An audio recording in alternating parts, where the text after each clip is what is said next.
Madam President, it remains my honor to read to Your Excellencies the provisional measures that South Africa requests from the Court. You have heard the reasons set out which justify the measures being sought. To sum up, the indication of provisional measures is, we recognize, without prejudice to the merits of the underlying claim. Yet, the evidence at this stage indicates grave violence and genocidal acts against the Palestinians in Gaza, in flagrant contravention of the Genocide Convention and in breach of their rights. South Africa has come to this court to prevent genocide and to do so in the discharge of the international obligation that rests on South Africa and all other states under the Convention. The consequences of not indicating clear and particularized specific provisional measures and not taking steps to intervene while Israel disregards its international obligations before our eyes would, we fear, be very grave indeed for the Palestinians in Gaza, who remain at real risk of further genocidal acts, for the integrity of the Convention, for the rights of South Africa, and for the reputation of this court, which is equipped with and must exercise its powers to afford an effective realization of the rights under the Convention. That means we respectfully submit, indicating the provisional measures being sought by South Africa, as well as any others in addition which the court might deem appropriate. Justice and equal respect for the rights of Palestinians points overwhelmingly in favor of these critically required provisional measures. Madam President, I now proceed to read the measures requested by South Africa.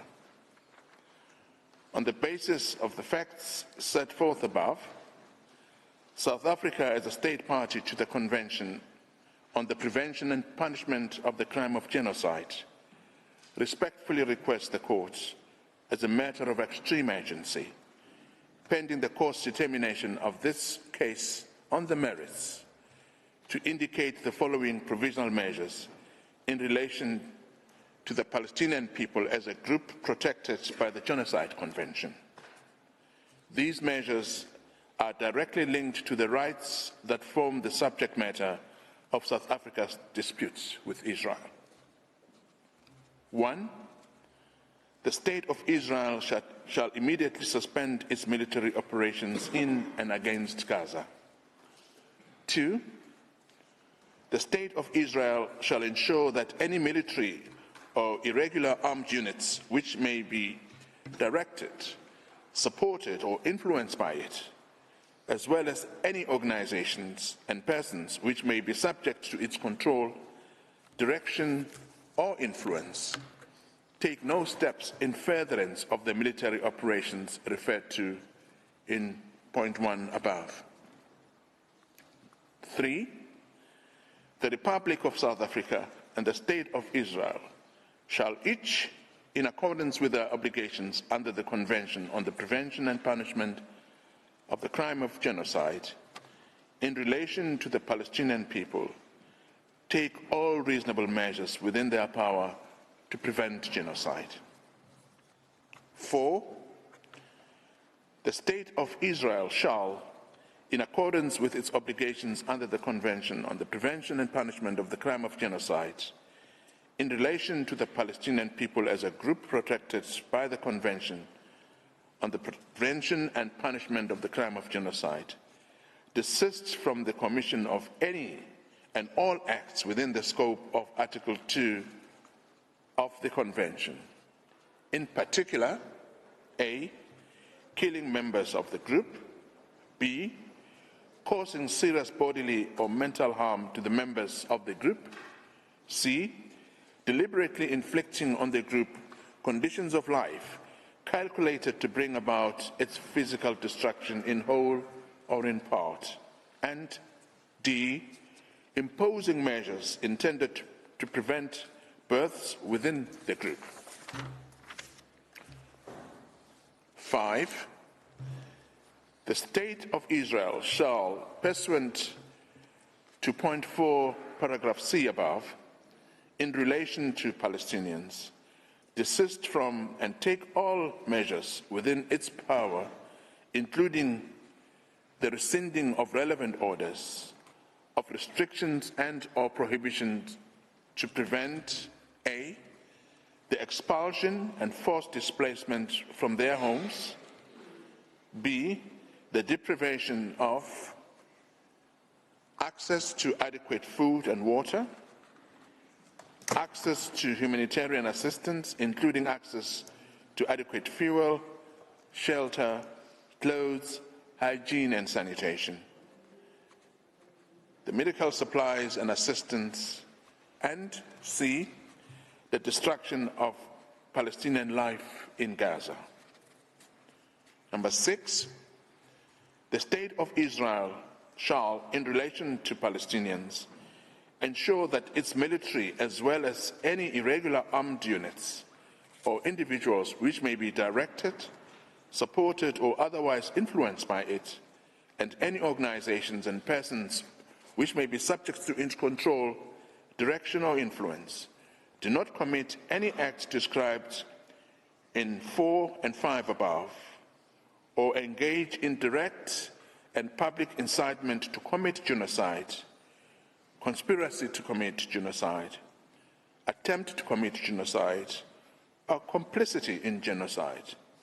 And insofar as they do engage therein, that steps are taken towards their punishment pursuant to Articles 1, 2, 3, and 4 of the Convention on the Prevention and Punishment of the Crime of Genocide. Number 7, the State of Israel shall take effective measures to prevent the destruction and ensure the preservation of evidence related to allegations of acts within the scope of Article 2 of the Convention on the Prevention and Punishment of the Crime of Genocide. To that end, the State of Israel shall not act to deny or otherwise restrict access by fact-finding missions, international mandates, and other bodies to Gaza to assist in ensuring the preservation and retention of said evidence. Number 8, the State of Israel shall submit a report to the court on all measures taken to give effect to this order within 1 week, as from the date of this order, and thereafter at such regular intervals as the court shall order, until a final decision on the case is rendered by the court, and that such reports shall be published by the court. I beg your pardon. Number 9, the State of Israel shall refrain from any action and shall ensure that no action is taken which might aggravate or extend the dispute before the court or make it more difficult to resolve. Thank you, Madam President and distinguished members of the court. That concludes South Africa's address. Thank you. I thank the agent of South Africa, whose statement brings to an end the single round of oral argument of South Africa, as well as this morning's sitting. The court will meet again tomorrow, 12 January 2024 at 10 a.m.